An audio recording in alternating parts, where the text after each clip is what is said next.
It's Bogdan, and welcome back to the club for another original story from the author. Let's get into it. The heavy hum of the warehouse ventilation system was usually the only thing keeping me awake during a double shift.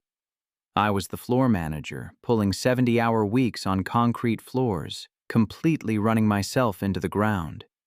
The reason was simple. My wife had a taste for a lifestyle our actual income couldn't support. I was funneling every dime of my overtime into paying down the massive, suffocating balances on her high-interest credit cards. I thought I was doing the honorable thing, building a foundation. Just 7 days prior, we were curled up on our hand-me-down couch, drinking cheap coffee and circling baby names in a book. At 11:45 p.m., my phone vibrated on the clipboard. It was a mutual friend, someone who occasionally ran in her broader social circles. I answered, expecting him to ask to borrow my truck. Instead, he was whispering frantically over a backdrop of heavy bass. "Dude, you need to get to this address right now," he stammered, his voice tight with panic. "She lost a dare on video. It's bad. Just get here." He hung up before I could ask a single question. A cold spike of adrenaline hit my chest. I clocked out, the grease and dust from the pallet still on my hands and work clothes. I climbed into my truck and punched in the address. It took me 30 minutes across town to a zip code where the houses turned into sprawling, gated estates. I parked half a block down from a massive, multi-level luxury mansion. There were expensive imported cars lining the street. The side gate to the property was propped open, leading into a sprawling backyard pool area illuminated by neon lights. The bass from the sound system was vibrating through the pavement. Nobody stopped me as I walked through the open sliding glass doors. The place was a disaster zone. Spilled liquor on expensive rugs, shattered glass, and a haze of smoke in the air. I followed the noise to the main sunken living room. A crowd of about 20 people was gathered in a circle, cheering, laughing, and holding up their phones. I pushed my way through the slickly dressed crowd, my steel-toe boots heavy on the hardwood. Then the floor dropped out from under my life. There was my wife, the woman I was just planning a family with. She was on her knees in the center of the room in front of a wealthy, arrogant-looking guy wearing a smirk and a designer watch. She was doing the unthinkable, enthusiastically degrading herself as the crowd egged her on. People say that in moments of extreme betrayal, you see red. You fly into a blind rage. I didn't. I saw absolute, suffocating black. The physical pain in the center of my chest was so sharp it felt like a coronary. I didn't yell. I didn't throw a single punch or cause a scene.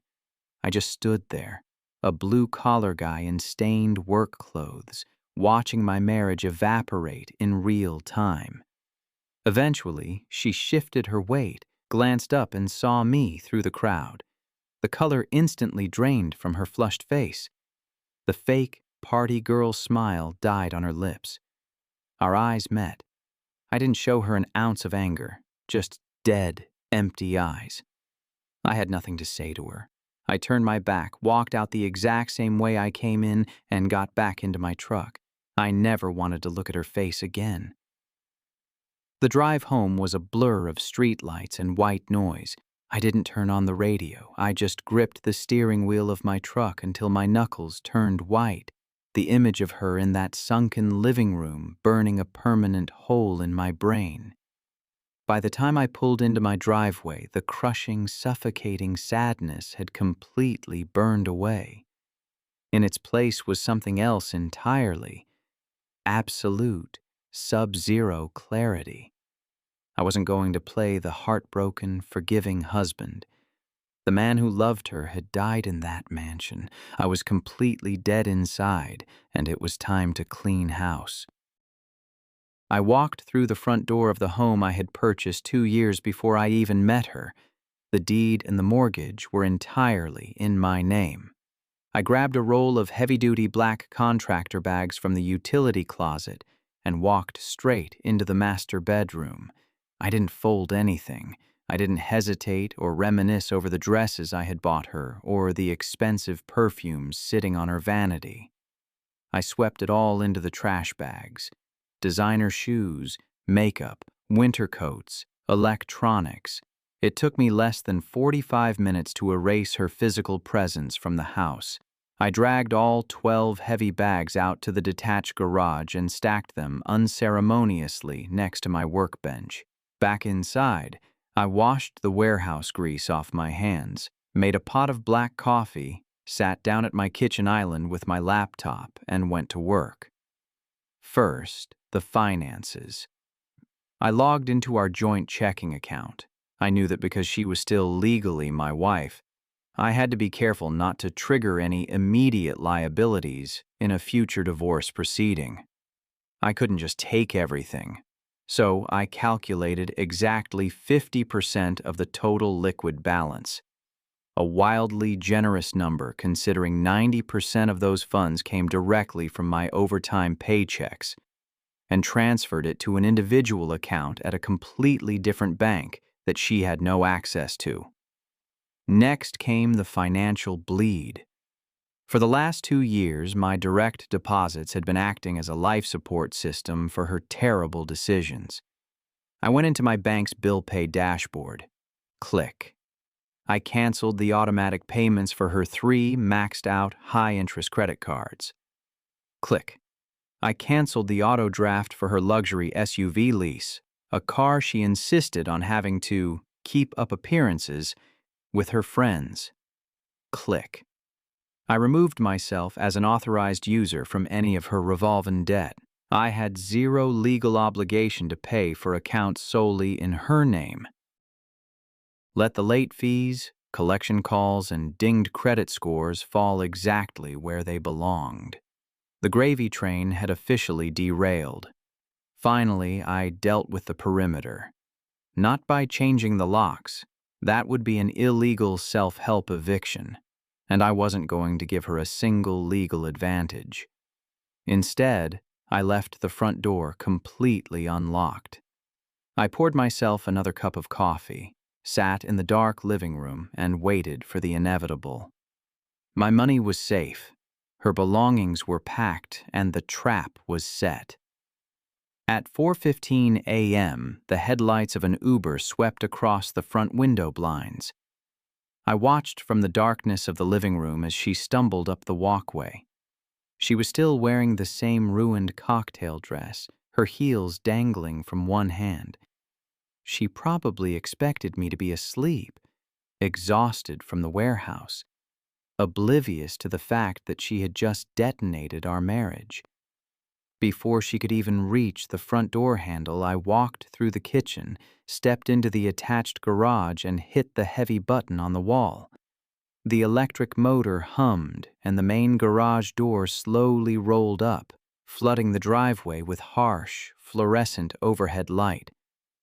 She jumped at the noise and hurried over, a fake, relieved smile trying to form on her face as she saw me standing there. But that relief evaporated the second her eyes adjusted to the lighting and tracked down to the concrete floor.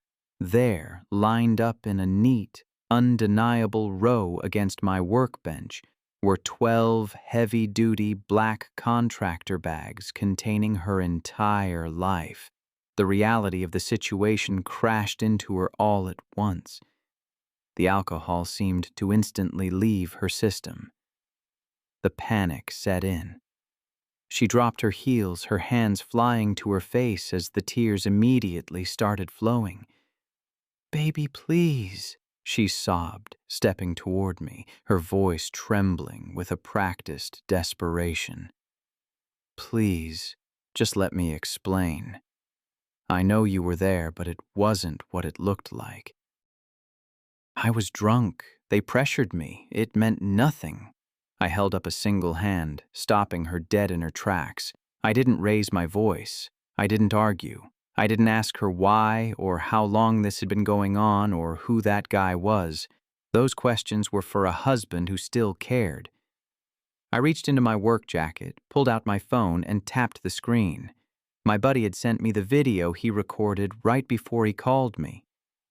I turned the screen around and held it up in the cold garage light. The audio was clear enough to hear over the crickets outside.